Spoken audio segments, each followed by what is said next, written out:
రైతు సోదరులందరికీ నమస్కారం అండి. ప్రస్తుతం మార్కెట్లో ఉండే మొక్కజొన్న గురించి మనం పంట గురించి తెలుసుకుందాం. అలాగే మనం 5 రకాల పద్ధతుల ద్వారా మనం మొక్కజొన్నలో వచ్చే కత్తెర పురుగు, అలాగే వివిధ రకాలు వచ్చే తెగుళ్ళు, అలాగే వివిధ రకాల వచ్చే పురుగుల్లో వాటిని మనం ఎలా కంట్రోల్ చేసుకోవాలనేది ఆర్గానిక్గా బయాలజికల్ కంట్రోల్స్ మెథడ్స్ నేను చెప్తానండి 5.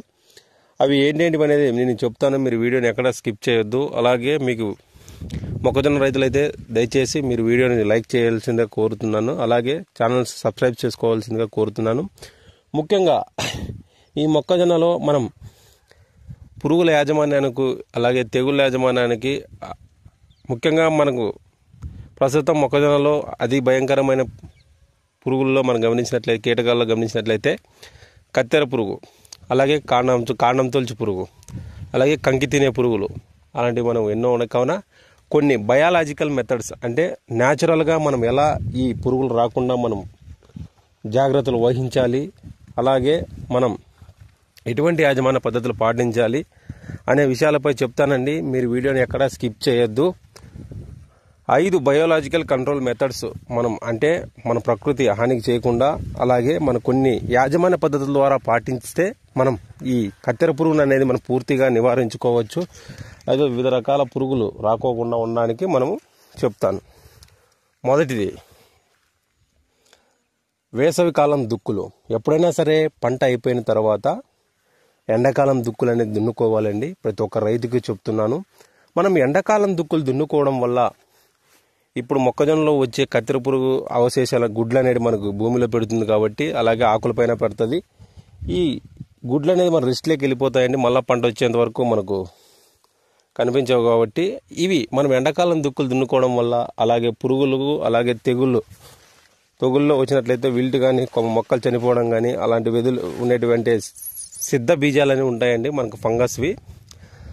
ఈ ఎండాకాలం దుక్కులు దున్నుకోవడం వల్ల మనం పూర్తిగా ఆ గుడ్లు అనేటివి పగిలి, అలాగే ఆ ఫంగస్ అంటే తెగులు సంబంధించిన సిద్ధ బీజాలు అనేటివి పెరక్కోకుండా నశించిపోవడానికి మనం ఎండాకాలం దుక్కులు దున్నుకోవాలి. అలాగే పంట మార్పిడి అండి. మొక్కజొన్న పెట్టామంటే కంపల్సరీ వరి అనేది పెట్టుకోవాలా. అలాగే ఈ పంట మార్పిడి చేసుకోవడం వల్ల మనకు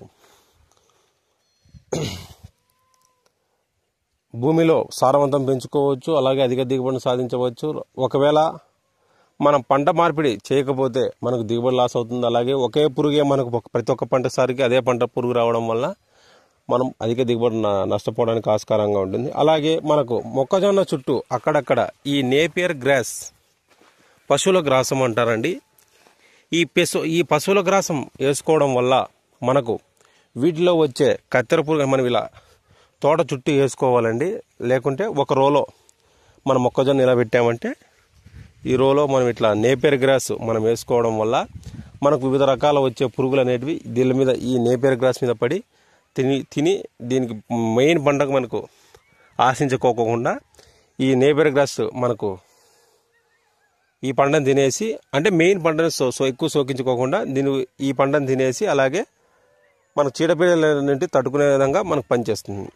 అలాగే మూడో మెథడ్ వచ్చి గమనించినట్లయితే మనం పంట చుట్టూ మనకు సోయాబీన్ లేకుంటే కంది లేదా అలసంద ఇలా కంది అనేది ఇట్లా మొక్కజొన్నలోనే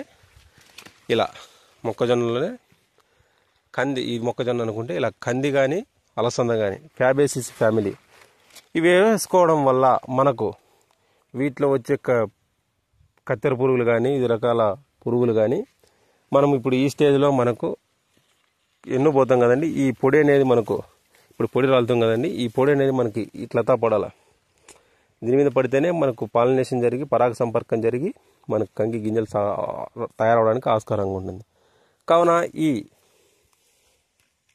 కౌపీగా అదే అలసంద కానీ, ఈ కంది కానీ ఇలా పెట్టుకున్నట్లయితే మనకు ఈ పసుపు రంగు పూలను మనకు తేనెటీగలు ఆకర్షించి మనకు ఈ దీనిపై ఇలా వాడడానికి, ఇలా రసం పీల్చడం వల్ల ఆ పుప్పు అనేది మళ్ళీ దీంట్లో పడడానికి మనకు, అలాగే కంకి మనకు తయారవడానికి ఆస్కారంగా ఉంటుంది. ఇది మనకు పంట చుట్టూ మనం ఇలా ఉంది కదండి, అది మొక్కజొన్న అనుకుంటే ఇది కంది. ఇలా పంట చుట్టూ మనం వేసుకున్నట్లయితే మన కొద్ది వరకు మనం పురుగులను కూడా మనము తగ్గించుకోవచ్చు. అలాగే ప్రతి ఒక్క రైతు ఇంకో మెథడ్ అండి, గడ్డి లేకుండా చేసుకోవాలి. ఎప్పుడైనా సరే మనం ఇలా గడ్డి ఇలా గట్లకు లేకోకుండా గడ్డిని అనేది మనం కోసేసుకుంటూ ఉండాలా. మనకి గడ్డి పెరిగినట్లయితే ఈ పురుగులు ఏం చేస్తాయంటే గుడ్లు కానీ అలాగే రెస్టింగ్ టైంలో ఈ గడ్డిలో ఉంటాయండి. అందుకే ఈ గట్ల పైన మనం గడ్డి లేకోకుండా పూర్తిగా నివారించుకోవాలి. దాని ద్వారా మన పురుగులు కూడా మనం పూర్తిగా నివారించుకోవచ్చు. అలాగే పర్యావరణానికి హాని చేసే సింథటిక్ మందులు, మంట మందులు కాకుండా మనకు D9 బ్రాండు, రాయల్ 5 కిల్లరు లేదా టెర్మినేటరు, నాగాస్త్ర ఇలాంటి బయో మందులు, రాయల్ 5 ఇలాంటి బయో మందులు మనం ప్రిఫర్ చేయాలండి. తద్వారా మనకు ఉపయోగపడే పురుగులు చనిపోకుండా మనకు సెలెక్టివ్గా, అంటే మనం ఏ పురుగు చనిపోవాలో కాండం తొలచు పురుగు కావచ్చు, కంకి తినే పురుగు కావచ్చు, అలాగే మనకు కత్తెర పురుగు కావచ్చు, పూర్తిగా నివారించుకోవడానికి ఆస్కారంగా ఉంటుంది. అలాగే మీకు ఇంకోటి చూపిస్తానండి. అక్కడక్కడ మీరు మొక్కజొన్నలో పక్షుల స్థావరాలు, అంటే మనము కట్టి ఎప్పుడైనా సరే అక్కడక్కడ ఇలా కట్లు బూట్ చేసి ఇలా ఇట్లా ఇలా ఇలా పెట్టుకున్నట్లయితే మనకు పక్షులు అనేది నిలబడడానికి, అలాగే ఇలా ఉందండి, ఇలా ఉండేదండి. ఇలా అక్కడొకటి మనం ఇలా పక్షుల స్థావరాలు ఏర్పాటు చేసుకోవడం వల్ల మనకి పక్షులు వచ్చి ఇలా వాళ్తాయండి. దీని మీద ఇలా వాలేసి మనకి కింద కనపడే పురుగులు తినడానికి ఆస్కారంగా ఉంటుంది. అలాగే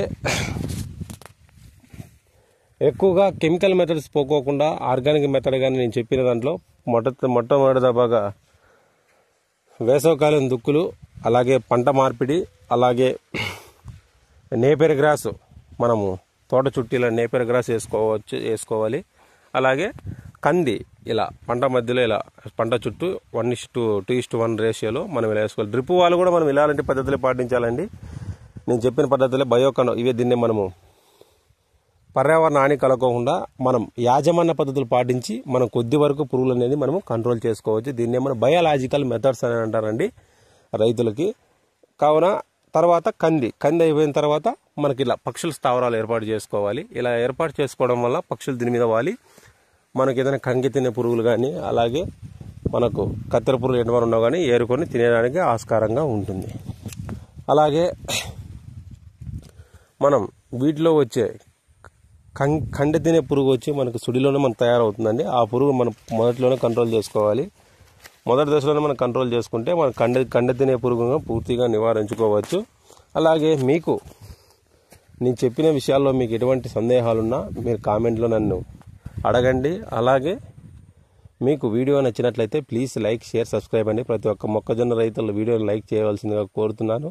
మీరు వీడియోని లైక్ చేస్తే మీకు మీలాంటి తోటి రైతులకు షేర్ అవ్వడానికి, అలాగే వాళ్ళకి కూడా ఈ బయాలజికల్ మెథడ్ కొద్దిగా యాజమాన్య పద్ధతి ద్వారా మనం ఎలా కంట్రోల్ చేసుకోవచ్చు అనేది పూర్తిగా చెప్తాను. దయచేసి మన మొక్కజొన్న రైతులు అలాగే మీ తోటి రైతులకు కూడా మీరు వీడియోని షేర్ చేస్తారని అనుకుంటున్నాను. దయచేసి వీడియోని ప్లీజ్ లైక్, షేర్, సబ్స్క్రైబ్ అండి. Thank you. అలాగే మీకు మొక్కజొన్న పంటలో కాకుండా వివిధ రకాల పంటల గురించిలో మీకు ఎటువంటి యాజమాన్య పద్ధతులు పాటిస్తే మనం అధిక దిగుబడిని సాధించవచ్చు అనేది అంశాలు మీకు ఏదైనా పంట గురించి డౌట్ వచ్చినా మీరు కామెంట్లు అడగండి. నేను కంపల్సరీ మీకు రిప్లై ఇస్తాను. అలాగే మీకు ఎటువంటి పంట గురించి చెప్పాలనుకున్నా కూడా మీరు నా యూట్యూబ్ ఛానల్లో చూడండి. వివిధ రకాల పంటల గురించి వీడియోలో పెట్టింటాను. కావున దయచేసి ప్లీజ్ లైక్, షేర్, సబ్స్క్రైబ్ అండి. Thank you.